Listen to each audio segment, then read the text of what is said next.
নমস্কাৰ আপুনি চাই আছে নিউজ 18 অসম নৰ্থ ইষ্টৰ প্ৰথম সংবাদ মই জয়ন্ত মাধৱ গোস্বামী আৰু প্ৰথম সংবাদত আৰম্ভণিতে এটা ব্ৰেকিং নিউজ কৰিমগঞ্জৰ পাথাৰকান্দিত ভয়াবহ পথ দুৰ্ঘটনা এখন সিমেন্ট পৰিবাহী বাহন দুৰ্ঘটনাগ্ৰস্ত হৈ 3 জনৰ কৰুণ মৃত্যু পাথাৰকান্দিৰ বাইপাছত সংঘটিত হয় এই শোকাবহ দুৰ্ঘটনা পাথাৰকান্দিৰ বাইপাছৰ এটা কালভাৰ্টত খুন্দা মাৰে তীব্ৰবেগী বাহনখনে দুৰ্ঘটনাত থিতাতে নিহত হয় 3 জন লোক ভয়াবহ দুৰ্ঘটনাত বাহনখন সম্পূৰ্ণৰূপে শূন্য বিচূৰ্ণ হৈ পৰে কৰিমগঞ্জৰ এছডিআৰএফ আৰু পাথাৰকান্দি আৰক্ষীয়ে উদ্ধাৰ কৰে মৃতদেহ কেইটা জেচিবিৰ সহায়ত উদ্ধাৰ কৰা হয় মৃতদেহ 3টা নিহত 3 জনৰ পৰিচয় এই পৰ্যন্ত জানিব পৰা হোৱা নাই এক শোকাবহ পথ দুৰ্ঘটনা কৰিমগঞ্জৰ পাথাৰকান্দিত এখন সিমেন্ট পৰিবাহী বাহন দুৰ্ঘটনাগ্ৰস্ত হৈ থিতাতেই মৃত্যু হয় 3 জন লোকৰ পাথাৰকান্দিৰ বাইপাছত সংঘটিত হয় এই শোকাবহ দুৰ্ঘটনা পাথাৰকান্দিৰ বাইপাছৰ এটা কালভাৰ্টত খুন্দা মাৰে তীব্ৰবেগী সিমেন্ট ভৰ্তি বাহনখনে এই দুৰ্ঘটনাত থিতাতে নিহত হয় 3 জন লোক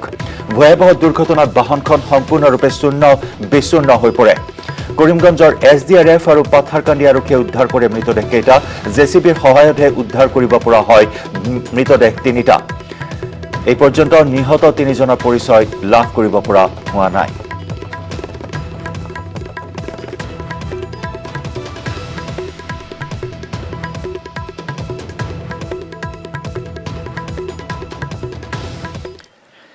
আৰু ইফালে মহানগৰীৰ পানীখাইটিতো সংঘটিত হয় আন এক পথ দুৰ্ঘটনা দ্ৰুতবেগী ডাম্পাৰৰ খুন্দাত নিহত হয় এজন লোক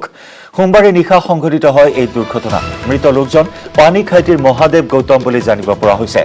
দুৰ্ঘটনা সংঘটিত কৰিয়েই বাহন লৈ পলায়ন কৰে চালকে ঘটনাস্থলীত উপস্থিত হয় পানীখাইটি আৰক্ষী মহানগৰীৰ পানীখাইটিতো ভয়ংকৰ পথ দুৰ্ঘটনা সংঘটিত হয় দ্ৰুতবেগী ডাম্পাৰৰ খুন্দাত নিহত হয় এজন লোক সোমবাৰে নিশা সংঘটিত হয় এই দুৰ্ঘটনা ডাম্পাৰত দৌৰাত্মা অব্যাহত আছে ৰাজ্যৰ বিভিন্ন প্ৰান্তত প্ৰতিদিনেই ডাম্পাৰত দৌৰাত্মাৰ বাবে প্ৰাণ হেৰুৱাইছে বিভিন্নজনে আৰু শেহতীয়াকৈ মহানগৰীৰ পানীখাইটিত নিশাৰ ভাগত সংঘটিত হোৱা এই দুৰ্ঘটনাত প্ৰাণ হেৰুৱালে এজন লোকে মহাদেৱ গৌতম নামৰ লোকজনে ডাম্পাৰৰ খুন্দাত হেৰুৱালে প্ৰাণ পানীখাইটিৰ মহাদেৱ গৌতমৰ মৃত্যুত শোকৰ ছাঁ পৰিছে অঞ্চলটোত আৰু দুৰ্ঘটনা সংঘটিত কৰিয়েই বাহন লৈ পলায়ন কৰে ডাম্পাৰ চালক ঘটনাস্থলীত উপস্থিত হয় পানীখাইটি আৰক্ষী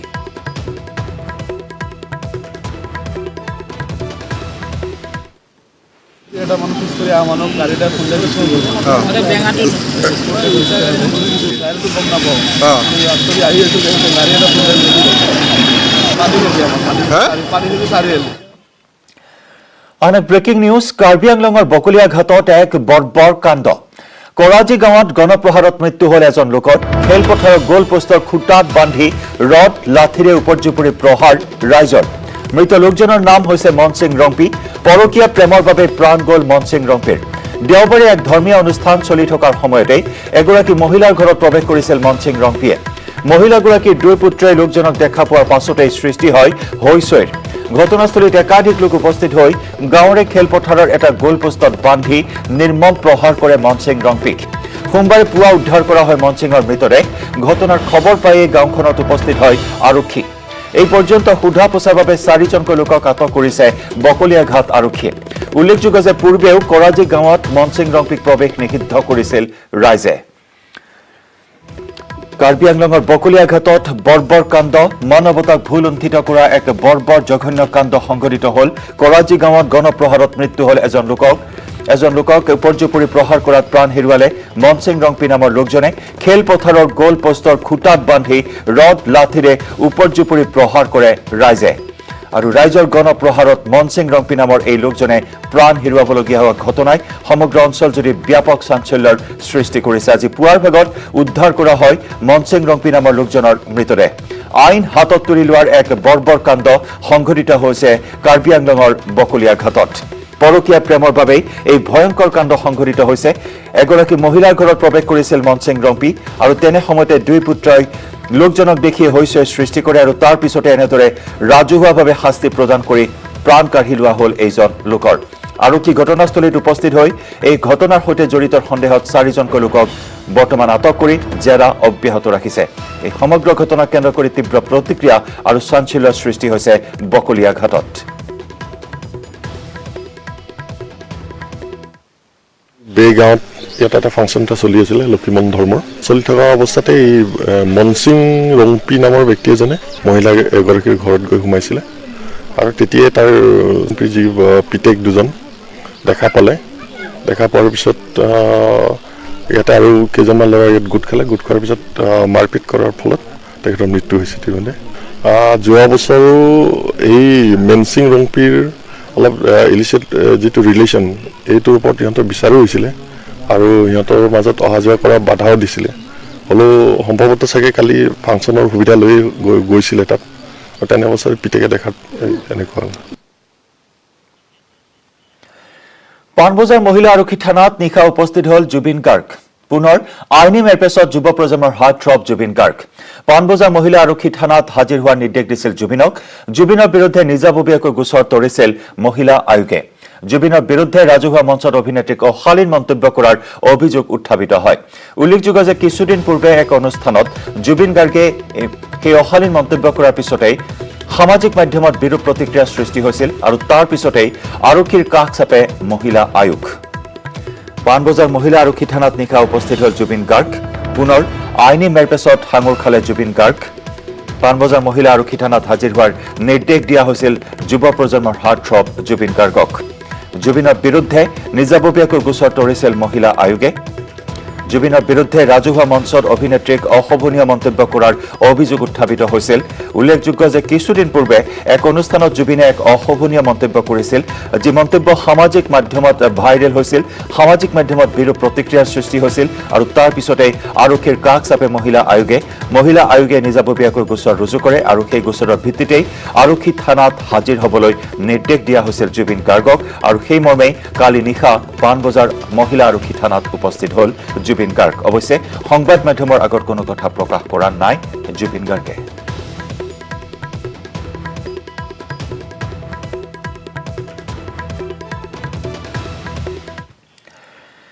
বিজেপিৰ মিত্ৰতা অগপৰ সৈতে প্ৰফুল্ল কুমাৰ মহন্তৰ সৈতে নহয় বৰহমপুৰত এই তাৎপৰ্যপূৰ্ণ মন্তব্য ৰাজ্যিক বিজেপিৰ সভাপতি ৰঞ্জিত কুমাৰ দাসৰ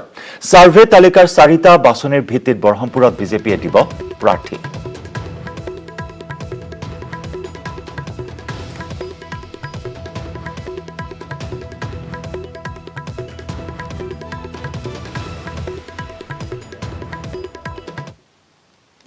সাৰ্ভে তালিকাত যিসকলৰ নাম আহে তেওঁলোকৰ পৰাহে টিকট চূড়ান্ত বাছনি কৰিব ৰাষ্ট্ৰীয় গতিকে সাৰ্ভে তালিকাটোহে প্ৰথম কথা আহি পৰিছে কাৰণ যিহেতু ইতিমধ্যে ৰাজ্যখনতে সাৰ্ভে চলাই আছে ৰাষ্ট্ৰীয় সমিতিত 3টাকৈ সাৰ্ভে হ'ব গতিকে সেই 4টা সাৰ্ভেত যদি এভাৰেজ যদি 3জনৰ নাম ইয়াত থাকে তেওঁ জ্যেষ্ঠ বাধ্যকৰ্তা হওক বা কনিষ্ঠ হওক বা আমি চিনি নোপোৱাই হওক হয়তো ব্ৰহ্মপুৰৰ বাকী ৰাইজে চিনি পায় হয়তো আমি চিনি নাপাওঁ তেনেকুৱা হওক আৰু গতিকে সাৰ্ভে তালিকাত যি নাম থাকিব সেইসকলেহে আগতীয়াকৈ প্ৰাৰ্থিত্ব পোৱাৰ সম্ভাৱনা আছে 11 মাহে বন্ধ উত্তৰ পূব সীমান্ত ৰেলৱেৰ অন্তৰ্গত অধিকাংশ লোকেল ৰেলৰ চলাচল চৰম হাৰাশাস্তিৰ সন্মুখীন হ'বলগীয়া হৈছে সৰ্বসাধাৰণ যাত্ৰী লকডাউনৰ বাবে বন্ধ হৈ পৰা লোকেল ৰেলৰ চলাচল পুনৰ আৰম্ভ নকৰাত গাঁঠিৰ ধন ভাঙি জুৰুলা হ'বলগীয়া হৈছে ৰাইজ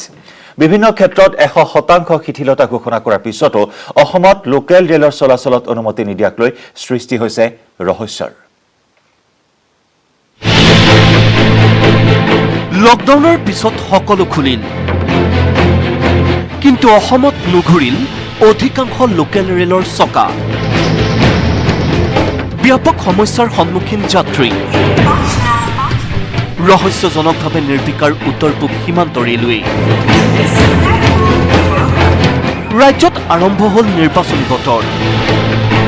প্ৰধানমন্ত্ৰী কেন্দ্ৰীয় গৃহমন্ত্ৰীৰ পৰা বিভিন্ন ৰাজনৈতিক দলৰ বিশাল বিশাল সভাত হিলদোল ভাঙি সমবেত হৈছে হাজাৰ হাজাৰ লোক আনহাতে কেন্দ্ৰীয় চৰকাৰে জাৰি কৰা নতুন কোভিড বিধিত প্ৰায় সকলো স্থানতে 100% লোকৰ অংশগ্ৰহণত দিছে অনুমতি কিন্তু ৰহস্যজনকভাৱে উত্তৰ পূব সীমান্ত ৰেলৱেৰ স্থানীয়ভাৱে চলাচল কৰা ৰেলসমূহৰ চলাচলত বাধা আৰোপ চৰকাৰৰ সুদীৰ্ঘ 11 মাহে লোকেল ৰেলসমূহ চলাচল কৰাৰ ক্ষেত্ৰত বাধা আৰোপ কৰিছে চৰকাৰে ফলত তীব্ৰ হাৰাশাস্তিৰ সন্মুখীন হৈছে যাত্ৰীসকল চৰকাৰৰ এনে সিদ্ধান্তত ক্ষুব্ধ যাত্ৰীসকল ক্ষুব্ধ ৰাইজৰ চৰকাৰলৈ প্ৰশ্ন, সকলোতে নিষেধাজ্ঞা প্ৰত্যাহাৰ কৰাৰ পিছত কেৱল লোকেল ৰেল চলাচলত বাধা কিয় চৰকাৰৰ? দুৰন্ত ট্ৰেইন খোলাৰ পিছত আমাৰ যিবিলাক সাধাৰণ ৰাইজৰ কাৰণে লোকেল পেচেঞ্জাৰ ট্ৰেইন যাতায়াতৰ ব্যৱস্থা নোখোলাৰ কাৰণে সৰ্বসাধাৰণ ৰাইজৰ যথেষ্ট অসুবিধা হৈছে। যি চৰকাৰখনে সাধাৰণ ৰাইজৰ কথা অনবৰত কৈ থাকে কিন্তু কাৰ্যত কৰ্মৰ দ্বাৰা নেদেখুৱাই এই সাধাৰণ ৰাইজৰ কাৰণে যাত্ৰীবাহী ট্ৰেইনবিলাক এতিয়াও বন্ধ কৰি ৰাখিছে। লকডাউনৰ পিছত স্তব্ধ হৈ পৰা উত্তৰ পূব সীমান্ত ৰেলৰ 418খন ৰেলৰ বৰ্তমানলৈ 125খন ৰেলৰ পুনৰ চলাচল আৰম্ভ হৈছে। ইয়াৰ ভিতৰত কেইখনমান লোকেল ৰেলৰ চলাচল আৰম্ভ হৈছে যদিও সেয়া পৰ্যাপ্ত নহয় যাত্ৰীসকলৰ বাবে, যাৰ বাবে ঘণ্টাৰ পিছত ঘণ্টা ষ্টেচনত বুন্দাপৰ দি অতিষ্ঠ হৈ পৰিছে যাত্ৰীসকল। দৈনিক লোকেল ৰেলত কৰ্মস্থানলৈ অহা যোৱা কৰা যাত্ৰীসকল কাৰ্যালয়ত উপস্থিত হ'ব নোৱাৰাৰ পৰিস্থিতিৰ সৃষ্টি হৈছে। অন্যথা অত্যাধিক ধন ভাঙি চাৰিচকীয়া বাহন ভাড়া কৰি নিজৰ গন্তব্যস্থানলৈ যাত্ৰা কৰিবলৈ বাধ্য হৈছে সাধাৰণ শ্ৰেণীৰ লোকসকল। কিন্তু প্ৰশ্ন হয়, কিয় চৰকাৰে এই সাধাৰণ লোকসকলৰ সমস্যাক লৈ প্ৰদৰ্শন কৰিছে চৰম উদাসীনতা? গাঁঠিৰ ধন ভাঙি জুৰুলা হোৱা যাত্ৰীসকলৰ চৰকাৰ তথা উত্তৰ পূব সীমান্ত ৰেল কৰ্তৃপক্ষলৈ আহ্বান, শীঘ্ৰে পুনৰ লোকেল ৰেলসমূহ চলাচল কৰি সকাহ দিয়ক সাধাৰণ ৰাইজক। ৰঙিয়াৰ পৰা ইনামুল ইছলামৰ report, news 18 Assam north east. বুঢ়ালুইতৰ দুয়োপাৰে নিৰ্মাণ নহয় শদিয়াৰ পৰা ধুবুৰী সংযোগী এক্সপ্ৰেছ হাইৱে। বলিয়া বান নিয়ন্ত্ৰণ কৰিবলৈ নহয় ব্ৰহ্মপুত্ৰ খনন। কেন্দ্ৰীয় মন্ত্ৰী নীতিন গাডকাৰীয়ে ৰাজ্যসভাত স্পষ্ট কৰিলে এই কথা। কিন্তু তাৰ পাছতো অসম চৰকাৰে 13 কোটি টকা ব্যয়েৰে আমেৰিকাৰ খনন যন্ত্ৰ ক্ৰয় কৰা বিষয়টোৱে সৃষ্টি কৰিছে প্ৰতিক্ৰিয়াৰ। ব্ৰহ্মপুত্ৰৰ দুয়োপাৰে নিৰ্মাণ নহয় এক্সপ্ৰেছ হাইৱে। বানপানী প্ৰতিৰোধ কৰিবলৈ নহয় ব্ৰহ্মপুত্ৰৰ খনন। এই কথা স্পষ্ট কৰি দিছে কেন্দ্ৰীয় পথ পৰিবহণ মন্ত্ৰী নীতিন গাডকাৰীয়ে। এইজন মন্ত্ৰীয়ে 2017 চনত খনন আৰু হাইৱে নিৰ্মাণৰ কথা ঘোষণা কৰিছিল। ৰাজ্যসভাত এক লিখিত প্ৰশ্নৰ উত্তৰত মন্ত্ৰীগৰাকীয়ে কয়, নদীখনৰ দুয়োপাৰে ঘাইপথ নিৰ্মাণৰ কোনো পৰিকল্পনা নাই। লুইতৰ ওপৰত জাহাজ চলাচল সুগম কৰিবলৈহে খনন কাৰ্য কৰা হ'ব পাৰে। মন্ত্ৰীগৰাকীয়ে লগতে ক'লে, কেন্দ্ৰীয় বন্দৰ, জাহাজ চলাচল আৰু জলপথ মন্ত্ৰণালয়ৰ অধীনৰ স্বতন্ত্ৰ প্ৰতিষ্ঠান ভাৰতীয় জলপথ প্ৰাধিকৰণে প্ৰয়োজন সাপেক্ষে খননৰ সিদ্ধান্ত গ্ৰহণ কৰে। উল্লেখযোগ্য যে 2019 চনতেই সাংসদ ৰিপুণ বৰাৰ এক প্ৰশ্নৰ উত্তৰত কেন্দ্ৰীয় চৰকাৰে লুইতৰ জলপৃষ্ঠত বৃহৎ পৰিমাণৰ গেদৰ অৱস্থিতিৰ কাৰণে খনন সম্ভৱ নহয় বুলি স্পষ্ট কৰি দিছিল। কিন্তু তাৰ পাছতো অসম চৰকাৰে আমেৰিকাৰ পৰা 12 কোটি টকা ব্যয়েৰে কিয় খনন যন্ত্ৰ ক্ৰয় কৰিছে? এই খনন যন্ত্ৰ 31 জানুৱাৰীৰ ভিতৰত গুৱাহাটী পোৱাৰ কথা আছিল। পূৰ্বেও 1977 আৰু 1978 চনত বিফল হৈছিল খনন। তেনেস্থলত অসমৰ বানপানীৰ স্থায়ী সমাধান এতিয়াও অলিক কল্পনা হৈ ৰৈছে। দিল্লীৰ পৰা Parthajyoti Bora, news 18 Assam north east. মহাজোঁট বন্ধনত থকাৰ পিছতো বদৰুদ্দিন আজমলৰ মিত্ৰতা বিৰোধীৰ ভয়ংকৰ চক্ৰান্ত। কংগ্ৰেছৰ দুৰ্গত সিন্ধি খণ্ডাৰ পিছতে আজমলৰ বিৰুদ্ধে এতিয়া খৰ্গহস্ত হৈ পৰিছে দলগাঁও কংগ্ৰেছ। আনহাতে ৰিপুণ বৰাই পাম দি ফুলাই থকাৰ বাবে কংগ্ৰেছক আজমলে কেৰেপ নকৰা বুলি কটাক্ষ কৰে মন্ত্ৰী পীযুষ হাজৰিকাই। দেখাত বন্ধু, ভিতৰি বন্ধুৰ ঘৰতেই খান্দে হিন্দী। যেন গড় গৈ আমিতিৰ মুখে বোলে থাক থাক, ভৰিৰে হেঁচুকে নাও। আজমলৰ গতিবিধিয়ে মহাজোঁটত লগাইছে মহাবিপাদ। কংগ্ৰেছৰ দুৰ্গতেই কংগ্ৰেছক উৎখাত কৰাৰ ফন্দি। নতুন মিতিৰৰ স্বভাৱ গম পোৱাৰ পিছতেই কংগ্ৰেছত তীব্ৰ প্ৰতিক্ৰিয়া।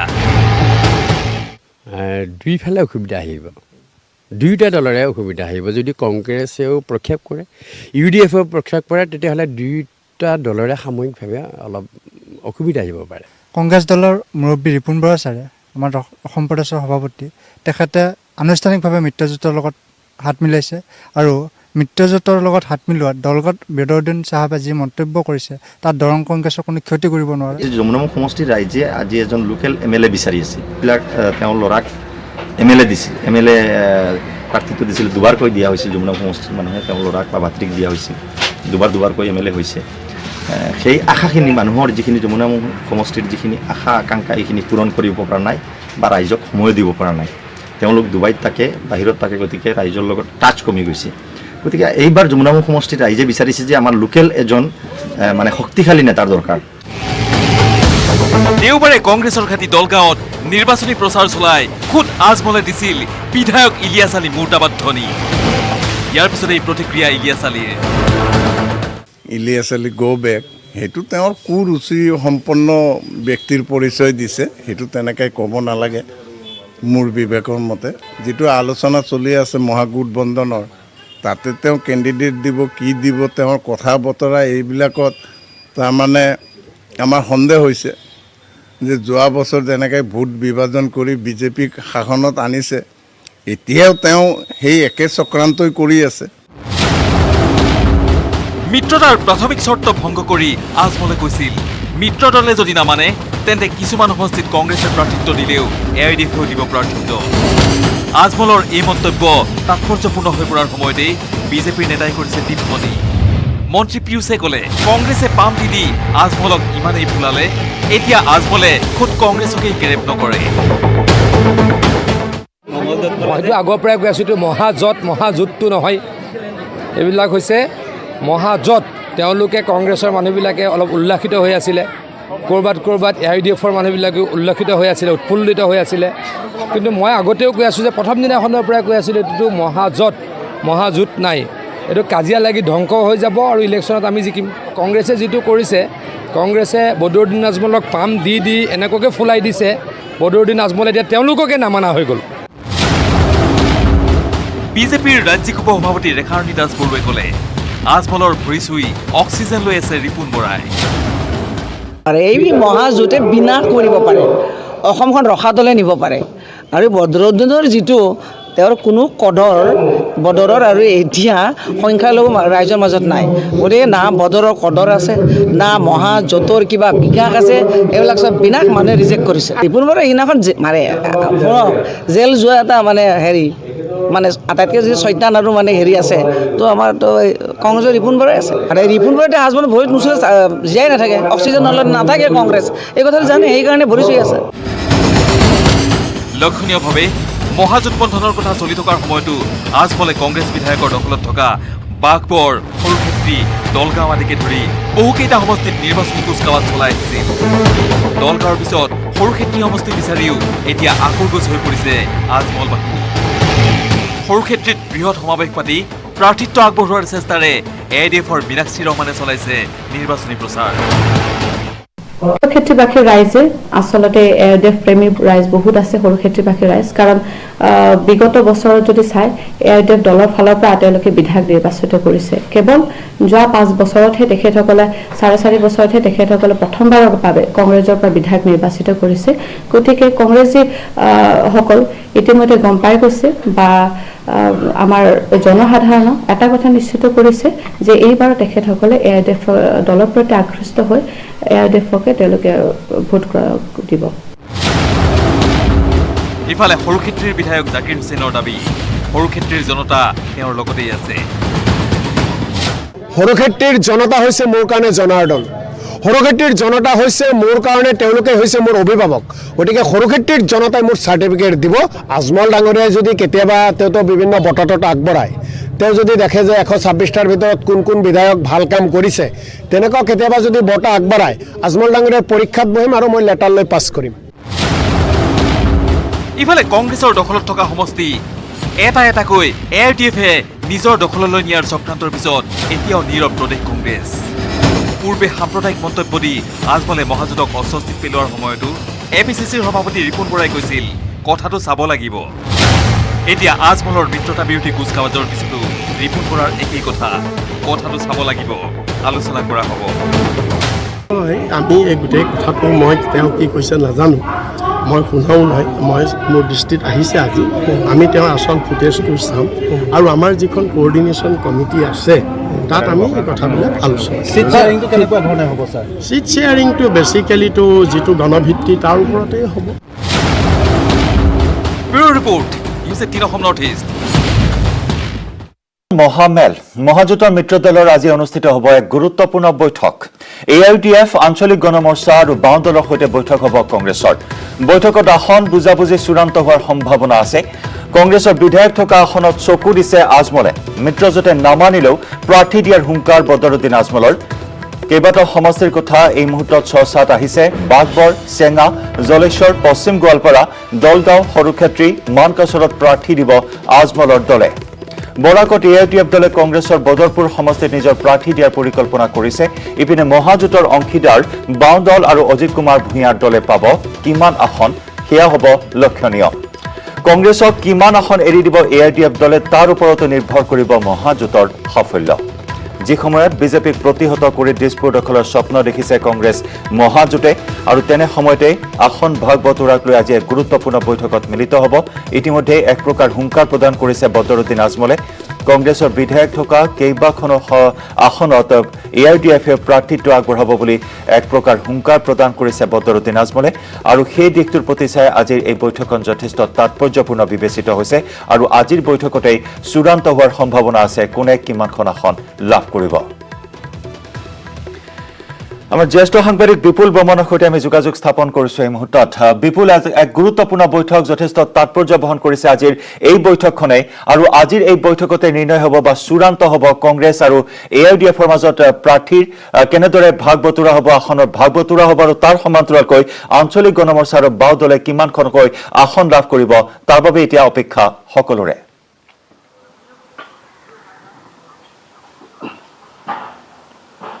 জয়ন্ত চাওক আজি সন্ধিয়াৰ ভাগত আজি তেওঁলোকে 6টা দলৰ যি মহাজোঁট কৰিছিলে কংগ্ৰেছৰ নেতৃত্বত তাত আপুনি কৈছে যে CPI দল আছে যিটো দলত মুনিন মহন্ত দুবাৰকৈ বিধায়ক হৈছিলে মৰিগাঁও বিধানসভা সমষ্টিৰ পৰা তেখেতে 1996 চনত আৰু 1991 চনত বিধায়ক হৈছিলে মুনিন মহন্তৰ নেতৃত্বাধীন সেই যি CPI দল আছে সেই দলটোৰ পৰা উপৰি আছে CPIMত আমাৰ সকলোৱে জানে যে সৰ্বক সমষ্টি এটা সময়ত 5 বাৰ জিকিছিলে হেমেন দাস আৰু লগতে উদ্ধৱ বৰ্মন তাৰ পৰা বিধায়ক হৈছিলে সাংসদ হৈছিলে দুবাৰকৈ আৰু তাৰ পিছতে CPIML যিটো এটা সময়ত জয়ন্ত ৰংপিৰ যি CPIML আছিলে গতিকে এই বাওপন্থী তিনিটা দল আৰু লগতে অজিত কুমাৰ ভূঞাৰ যি আঞ্চলিকতাবাদী গণমৰ্চা এটো হল 4টা আৰু কংগ্ৰেছ লৈ 5টা আৰু AIUDFক লৈ 6টা এই 6টা দলৰ যি মহাজোঁট আজি প্ৰথম অৱস্থাত AIUDFক বাদ দি 5 বজাত বিয়লি 5 বজাত গুৱাহাটী মহানগৰীত এই 5টা দলে এখন যি সভা অনুষ্ঠিত কৰিব আৰু তেওঁলোকে আসনৰ ক্ষেত্ৰত বিভিন্ন ধৰণে বুজাবুজি কৰিব অজিত কুমাৰ ভূঞাৰ আঞ্চলিকতাবাদী যি গণমৰ্চা আছে তেওঁলোকে যেহেতু বহুলভাৱে এটা ডাঙৰ আঞ্চলিক দল নহয় তেওঁলোকে বিশেষকৈ তেওঁলোকে বটদ্ৰৱা আসনখন লাচিত বৰদলৈৰ বাবে বিচাৰিছে আৰু তাৰ উপৰি যে সৰ্বক সমষ্টিকে লৈ তেওঁলোকে 9টা সমষ্টি বিচাৰিছে এই মুহূৰ্তত এটা ডাঙৰ খবৰ আমি বাওপন্থী নেতাসকলৰ লগত কথা পাতিছিলো উদ্ধৱ বৰ্মন বা হেমেন দাসৰ যিটো দল আছে CPIM দল সেই দলটোৱে 9খন আসন বিচাৰিছে আৰু মুনিন মহন্ত থকা যিটো CPI আছে CPI 5খন আসন বিচাৰিছে গতিকে আজি AIUDFত বহাৰ পূৰ্বে যিটো কংগ্ৰেছে তেওঁলোকে কংগ্ৰেছৰ নেতৃত্বত যেহেতু এইটো মহাজোঁট হৈছে গতিকে তেওঁলোকে আজি আসনৰ ক্ষেত্ৰত বুজাবুজি কৰিব CPI বিচৰা 5খন আসন দিবনে নাই CPIMে বিচৰা 9খন আসন দিবনে নাই বা গণমৰ্চাই বিচৰা লাচিত বৰদলৈৰ লগতে আন কেইখন বিচাৰিছে এই ধৰণৰ কথাবোৰ আজি আলোচনা হ'ব তাৰ পিছতে পৰৱৰ্তী আজি 6:30 বজাত বিয়লি ভাগত AIUDFৰ সৈতে তেওঁলোকে আলোচনাত বহিব আৰু তাত আমি যিখিনি খবৰ পাইছো যে আজি AIUDFৰ গৰিষ্ঠ সংখ্যক বিধায়ক বা তেওঁলোকৰ কেন্দ্ৰীয় যিসমূহ সাধাৰণ সম্পাদক আছে আমিনুল ইছলাম বা কৰিমুদ্দিন ভূঞা তেওঁলোকে আজি এই সভাখনত অংশ লোৱাৰ কথা আছে গতিকে তাতে তেওঁলোকৰ কোনখিনি সমষ্টি তেওঁলোকে এইবাৰ খেলিব কাৰণ তেওঁলোকৰ হাতত 14খন আসন তেওঁলোকে এতিয়া বিধায়ক আছে আৰু তেওঁলোকৰ টাৰ্গেট হৈ গ'ল 32 তেওঁলোকৰ আমি ভিতৰত যিটো খবৰ পাইছো 32খন আসন আৰু 32খন আসনৰ ভিতৰত তেওঁলোকে প্ৰায় 24খন আসনত তেওঁলোকে অকলে ইলেকশ্যন খেলিব আৰু বাকি যিখিনি আসন বাকি থাকিলে সেইখিনি আসনত তেওঁলোকে বন্ধুত্বপূৰ্ণ এটা যুঁজলৈ যাব বুলি কৈছে গতিকে আসন কেন্দ্ৰিক তেওঁলোকৰ মাজত এটা সংঘাত আৰম্ভ হৈছিলে আৰু বদৰুদ্দিন আজমলে প্ৰথমতে দলগাঁৱলৈ গৈ কিনে তেখেতে মুজিবুৰ ৰহমানৰ সপক্ষে যি নিৰ্বাচনী প্ৰচাৰ চলাইছিলে তাত তেখেতে কৈছিলে তাত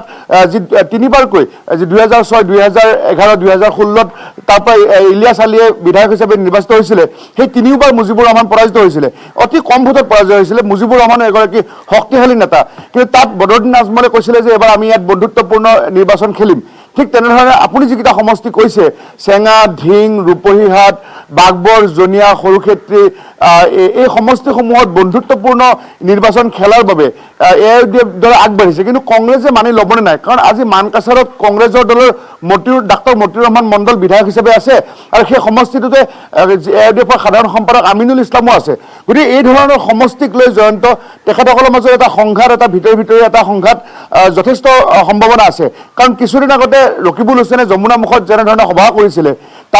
তাৰপিছতে আমি যেতিয়া কথা পাতিছিলোঁ আমাক কৈছিলে যে যিটো কংগ্ৰেছৰ সংগঠনটো ধৰি ৰখাৰ বাবে সাংগঠনিক ভেটি ধৰি ৰখাৰ বাবে তেওঁলোকে বিভিন্ন সমষ্টিলৈ গৈ এই ধৰণৰ কুচকাৱাজ চলাইছোঁ বুলি কৈছে আৰু সমান্তৰালভাৱে AIUDFেও কৈছে যে অসমৰ যিকেইটা সমষ্টি সংখ্যালঘু বসতিপূৰ্ণ সমষ্টি আছে সেই সমষ্টিসমূহত তেওঁলোকে ভেটি হেৰুৱাব বিচৰা নাই যাৰ বাবে কংগ্ৰেছৰ লগত সমান্তৰালভাৱে তেওঁলোকে নিৰ্বাচনী প্ৰচাৰ ইতিমধ্যে আৰম্ভ কৰি দিছে সৰুক্ষেত্ৰী এটা সমষ্টি চাওক যিটো সমষ্টি কংগ্ৰেছৰ বিধায়ক জাকিৰ হুছেইন সিকদাৰ থকাৰ পিছতো তাত বদৰুদ্দিন আজমল ডাঙৰীয়াই কেইবাখনো সভা অনুষ্ঠিত কৰিছে আৰু তাত সমান্তৰালভাৱে তাত প্ৰাৰ্থিত্ব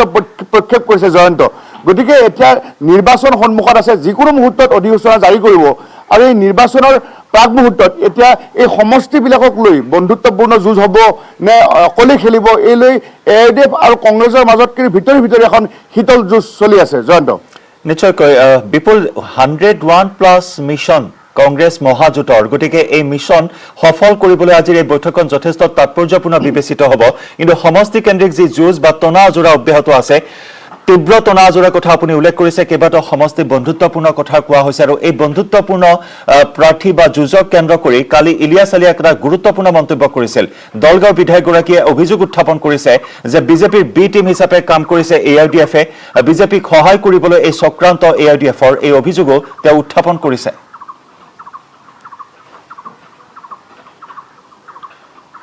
চাওক বিভিন্ন সময়ত আমি যিহেতু সাংবাদিক হিচাপে আমি দেখি আহিছোঁ যেতিয়াই বদৰুদ্দিন আজমলে যেতিয়াই মুছলমান যে সংখ্যালঘু সম্পৰ্কে যেতিয়াই মন্তব্য আগবঢ়ায় তেতিয়াই বিজেপি দলে বা তাৰ পিছদিনাখনে হিমন্ত বিশ্ব শৰ্মাই প্ৰতিক্ৰিয়া প্ৰকাশ কৰে গতিকে বিভিন্নজনে বিশেষকৈ ৰাইজৰ দল বা অসম জাতীয় পৰিষদে এটা অভিযোগ কৰিছে কমল কুমাৰ মেধিয়ে মুকলিকৈ কৈছে যে যিটো দুইটা বিজেপি আৰু AIUDF সাম্প্ৰদায়িক দল যদি বিজেপিয়ে AIUDFক গালি পাৰে AIUDFে বিজেপিক গালি পাৰে দুইটা দলৰ কাৰণে গোটেই মেৰুকৰণৰ ৰাজনীতি হয় বুলি কৈছে গতিকে এতিয়া তেখেতসকলৰ এই যে নিৰ্বাচনৰ ক্ষেত্ৰত যিটো কুচকাৱাজ চলাই আছে ইয়াত কাৰ কি লাভ হ'ব সেয়া পিছৰ কথা কিন্তু এই যে সমষ্টিসমূহত যে বদৰুদ্দিন আজমলে তেখেতে সোমাই পৰিছে আজি আমি কেইটামান খবৰ পাইছোঁ এইখিনি মুহূৰ্তত যে তেওঁলোকে AIUDF দলে এইবাৰ তেওঁলোকৰ হাতত থকা কেইটামান সমষ্টি এৰি দিব যেনে ধৰক ভৱানীপুৰত আবুল কালাম আজাদক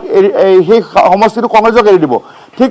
দক্ষিণ অভয়াপুৰীত অনন্ত মালৰ আছে সেই সমষ্টিটো কংগ্ৰেছক এৰি দিব আৰু তেওঁলোকে কংগ্ৰেছৰ পৰা দলগাঁও ল'বলৈ বিচাৰিছে আৰু মানকাছাৰ চিটটো ল'বলৈ বিচাৰিছে গতিকে এই ধৰণৰ এতিয়া সমীকৰণ চলি আছে কিন্তু যোৱাবাৰ যেতিয়া 2016 চনত AIUDF আৰু কংগ্ৰেছে বেলেগকৈ নিৰ্বাচন খেলিছিলে তেতিয়া কিন্তু ৰাজ্যত 22খন আসন কিন্তু বিজেপিয়ে জয়লাভ কৰিছিলে সেই সমষ্টিকেইটা মই কালিও কৈছিলোঁ আৰু এই মুহূৰ্ততো মই ক'ব বিচাৰিছোঁ যে এই যিটো ভোট বিভাজনৰ বাবে AIUDF আৰু কংগ্ৰেছৰ ভোট বিভাজনৰ বাবে মঙলদৈ আসনখনত গুৰুজ্যোতি দাস জয়লাভ কৰিছিলে আৰু পূব বিলাসীপাৰা সমষ্টিটোত অশোক সিংঘি জয়লাভ কৰিছিলে গোলগঞ্জ সমষ্টিত অশ্বিনী ৰায় চৰকাৰ জয়লাভ কৰিছিলে ৰহা সমষ্টিত ডিম্বেশ্বৰ দাস জয়লাভ কৰিছিলে বটদ্ৰৱাত আংগুৰতা জয়লাভ কৰিছিলে আৰু বৰাক উপত্যকাত বৰখলা উদাৰবন সোণাই এই ধলাই এই সমষ্টিবিলাকৰ ৰাতাবাৰী পাথাৰকান্দি এই সমষ্টিসমূহত AIUDF আৰু কংগ্ৰেছৰ ভোট বিভাজনৰ কাৰণে কিন্তু বিজেপি জয়লাভ কৰিছিলে 22খন আসনত গতিকে এতিয়া সেই বিজেপিক ৰোধ কৰাৰ বাবে তেওঁলোকে পৰিকল্পনা কৰিছে কিন্তু পৰিকল্পনা কৰিবলৈ যাওঁতে তেওঁলোকে ইটোৱে সিটোক গালি পাৰাৰ কাৰণে আজি এতিয়া এই এলায়েন্সত এতিয়া আউল লাগিবলৈ ওলাইছে সেয়ে এতিয়া তাৎক্ষণিকভাৱে কিছুদিন আগতে মহাজোঁট কেনেদৰে নিৰাময় কৰিব পাৰি তাৰ বাবে আজি বিশেষ বৈঠকত মিলিত হ'ব ধন্যবাদ বিপুল এই বৈঠক সন্দৰ্ভত প্ৰতি মুহূৰ্তৰ আপডেট আপোনাৰ পৰা আমি ল'ম এই মুহূৰ্তত আপোনাক আমি বিদায় জনাইছোঁ আৰু আজিৰ এই বৈঠকখনে যথেষ্ট গুৰুত্ব বহন কৰিছে কেনেদৰে আসনৰ ভাগ বতৰা হয় তাৰ বাবে অপেক্ষা কৰিব লাগিব আজিৰ এই বৈঠকখনলৈ আৰু এই প্ৰথম সংবাদৰ পৰৱৰ্তী অংশলৈ যোৱাৰ পূৰ্বে লৈছোঁ আন এটি বাণিজ্যিক বিৰতি আটাইতকৈ সবল আৰু সতেজ চিমেণ্ট